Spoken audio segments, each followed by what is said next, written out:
ओम नमो भगवते वासुदेवाय। मोक्षदा एकादशी व्रत कथा। इस कथा को सभी को अवश्य सुनना चाहिए। जिस तरह व्रत रखने से हमें पुण्य की प्राप्ति होती है, उसी तरह इस व्रत की कथा सुनने से और सुनाने से भी हमें मोक्ष की प्राप्ति होती है और हमारे जीवन में खुशियां आती हैं। हर साल मार्गशीर्ष मास के शुक्ल पक्ष की एकादशी तिथि को मोक्षदा एकादशी का व्रत रखा जाता है। नारद पुराण के अनुसार भगवान विष्णु को मोक्षदा एकादशी का व्रत अति प्रिय है।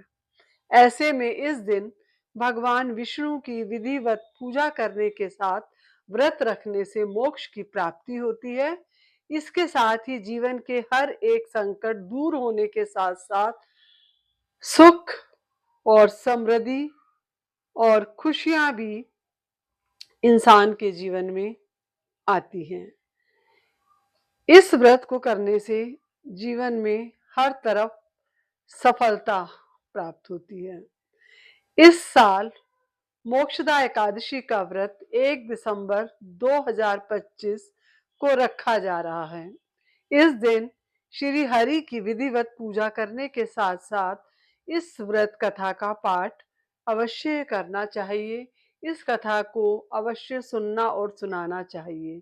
आइए जानते हैं मोक्षदा एकादशी की संपूर्ण व्रत कथा।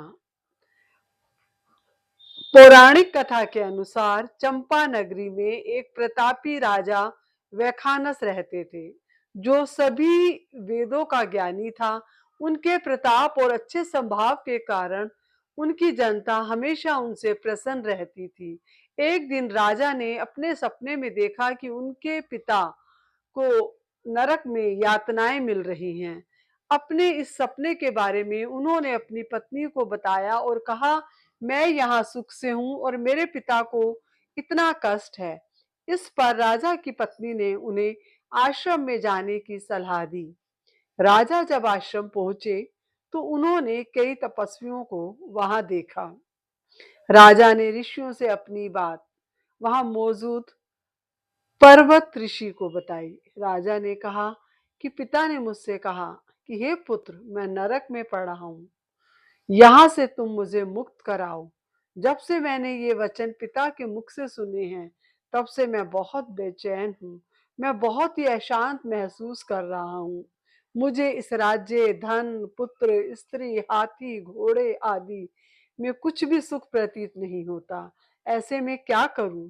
और अपनी परेशानी बताते हुए उनकी आंखों में आंसू आने लगे। आगे राजा ने कहा, हे ब्राह्मण, देवताओं, इस स्वप्न के कारण इतना कष्ट पहुंच रहा है कि मेरा सारा शरीर जल रहा है। अब आप कृपया करके कोई तप, दान, व्रत आदि बताएं, जिससे मैं अपने पिता को नरक से मुक्त करा सकूं।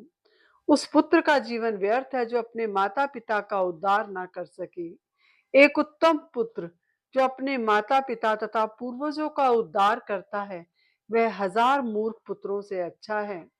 तब ब्राह्मण ने राजा से कहा, हे राजन, यहाँ पास ही भूत, भविष्य, वर्तमान के ज्ञाता पर्वत ऋषि का आश्रम है। आपकी समस्या का हल वे जरूर करेंगे। ऐसे में राजा पर्वत ऋषि के आश्रम पहुंचे। राजा ने आश्रम में देखा कि अनेक शांत चित्त योगी और मुनि तपस्या कर रहे थे। उसी जगह पर्वत मुनि बैठे थे। राजा ने मुनि को देखते हुए उन्हें साष्टांग दंडवत किया। मुनि ने राजा से सांगोपांग कुशल पूछी। राजा ने कहा कि महाराज, आपकी कृपा से मेरे राज्य में सब कुशल है, लेकिन मेरे चित्त में अत्यंत अशांति होने लगी है। ऐसा सुनकर पर्वत ऋषि ने आंखें बंद की और भूत विचारने लगे।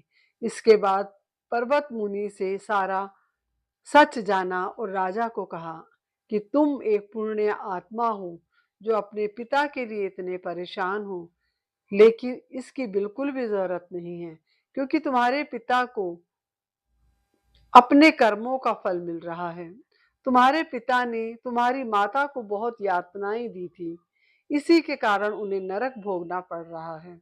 राजा ने मुनि से इस परेशानी का हल पूछा तो मुनि ने कहा कि तुम्हें मोक्षदा एकादशी व्रत का पालन करना चाहिए और इसे अपने पिता को फल समर्पित करना चाहिए। इससे उनके सभी कष्ट दूर हो जाएंगे। राजा ने विधि का पालन किया और उनके पिता सभी बुरे कर्मों से मुक्त हो गए। स्वर्ग में जाते हुए वे राजा अपने पुत्र से बोले कि हे पुत्र, तेरा कल्याण हो। शास्त्रों के अनुसार मार्गशीर्ष मास की शुक्ल पक्ष की मोक्षदा एकादशी का जो व्रत करते हैं तो उसे हर तरह के उसके पाप नष्ट हो जाते हैं। इसके साथ ही मोक्ष की प्राप्ति होती है।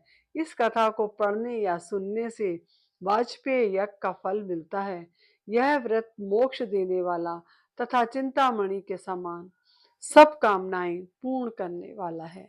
तो मेरी आप सब से हाथ जोड़ के रिक्वेस्ट है कि मैं ये कथा आपके लिए लेकर आई हूँ, तो प्लीज आप इस कथा को सभी लोगों में शेयर करो कि हम सबको इस पुण्य की प्राप्ति हो।